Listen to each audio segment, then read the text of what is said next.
A warm welcome to grade 6 at Glenwood House School. After a bumpy start with us going very rapidly to hybrid schooling, it's great to be back in the class again. Let's hope we don't have to do this again this year, but please, can I stress that our parents keep playdates and sleepovers to a minimum? This virus is a shapeshifter and has already morphed into something different to what it was in the first wave. Allow me to introduce your child's homeroom teachers. Mrs. Robin Cooper is the homeroom teacher for 6C. Mr. Neil Treurnicht is the homeroom teacher for 6T. And myself, Wayne Stradom, the homeroom teacher for grade 6S. Here are the subject teachers for the grade 6s. Mrs. Cooper for English, Mrs. Kutzer for Art, Mr. Treurnicht for Maths, grade 6C and 6T, Mrs. Powell for Life Skills, Mr. Wagner for Maths, myself for EdTech, Mrs. Fourie for Afrikaans, grade 6C and 6S, and also the girls' PE, Mrs. Brunt for Natural Science, Mr. Volkwijn for Afrikaans, grade 6T, and Mr. Struvig for HSS and PE for the boys. Our children are nurtured at Glenwood House to become the adults we would all like them to be. Although academics is important, there are so many aspects of their lives which need to be encouraged, like faithfulness, self-control, patience, goodness, gentleness, joy, kindness, peace, and love. We want our students to take responsibility for their learning and not to rely on their parents to do everything for them. The quicker we can do this, the happier home life becomes. This year, we will again place an emphasis on global competencies at the school.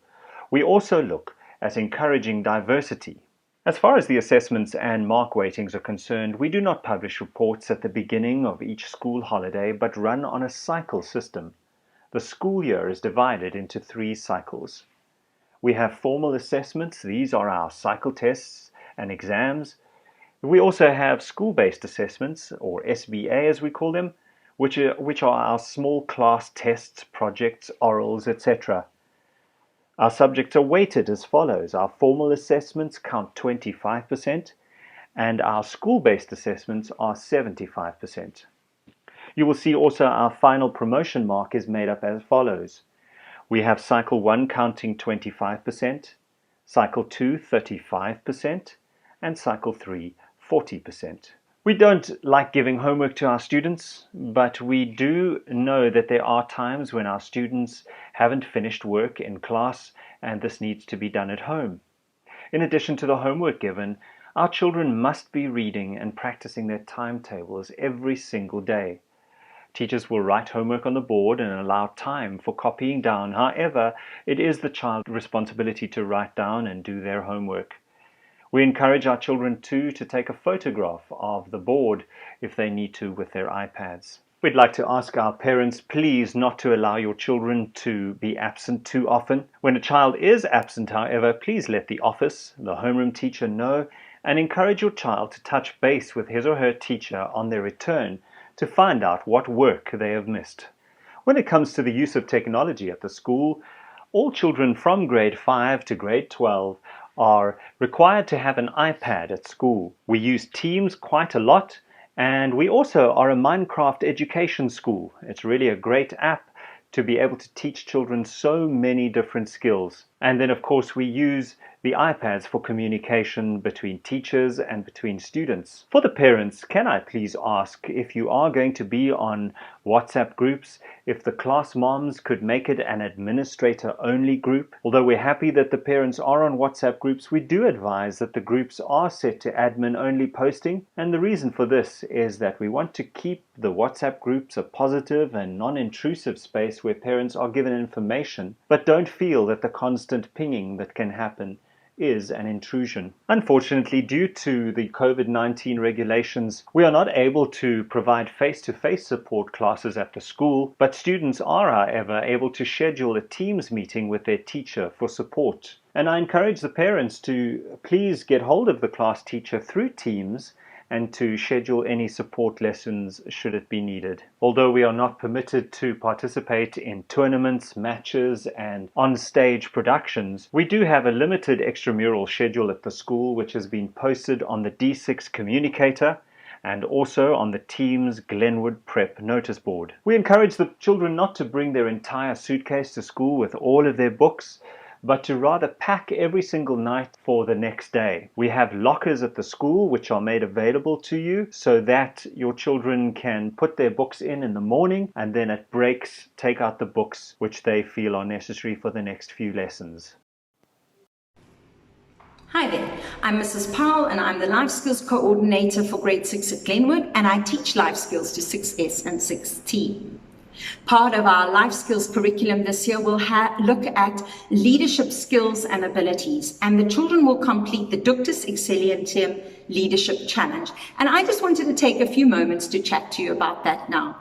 Basically, the Leadership Challenge looks at how we are all leaders and we all have leadership potential and we all have influence in the world around us. There are 3 parts to the Ductus Excellentium Challenge. The first one is an academic challenge, the second one is a personal challenge, and the third one is an outreach challenge. For the academic challenge, they will be asked to set goals and to work out a strategy as how they can achieve their academic goal for cycle 2. The second one, a personal goal, will be looks at themselves, how they would like to improve themselves. Perhaps they'd like to learn a new skill, like learn a new language or learn a new craft. Perhaps they'd like to complete a fitness challenge, do X amount of pull-ups in a set number of time. Or perhaps they would like to overcome a personal fear. One of our girls last year had fallen off a horse when she was very young and decided she would like to learn to ride a horse again and overcome that fear. The third part of our challenge looks at the world around us. And some children choose to do an environmental challenge and perhaps do a beach cleanup or eradicate alien vegetation or plant indigenous vegetation. Some children do a social outreach challenge where they collect supplies for an orphanage or for the SPCA or for an old age home. Some children did things like made masks for people who needed masks. Obviously, this was more challenging during COVID times because there were a lot of things we couldn't do. But last year's grade 6s did a great job of being creative and thinking outside the box and thinking of ways that we can still help others and make a difference in the world. Now, obviously, we need your support in this process because if they decide for their personal challenge they want to climb George Peak, they can't just get out and walk to George Peak and go and climb by themselves. So we ask you to come alongside your children and to help them figure out what their goals should be, help them figure out how they can complete their challenges. And the last thing that I want to say is that this leadership component, the Ductus Excellentium Challenge, does have bearing on our prefect selection process for grade 7, in that the children who are eligible to be selected as prefects need to have completed the challenges and achieved their goals. I look forward to working with your children, to getting to know them better, and I know that I will be able to count on your support as we help them figure out how they can have an impact in the world today. Thank you, Mrs. Powell. At Glenwood House, we like to encourage the positive, and with this in mind, we hand out merits to our children, and if the children achieve 5 merits, we give them recognition in an assembly, as well as we give them 5 points towards the Inter-House Behavior Trophy. Obviously, there are times when children do need to receive demerit, and we find that if a child receives 3 demerits, they get a break detention. Obviously, should the demerits continue, we would need to call in parents at that particular juncture. Please use the chain of communication which is laid out here to communicate with the school. We kindly ask our parents not to resort to airing their grievances on social media, but to rather resolve issues at the school with the relevant person. Please use the class teacher as your first line of defense. Thank you for being amazing parents to amazing youngsters. Please keep watching as I will show you a final slide with the teacher emails should you need them.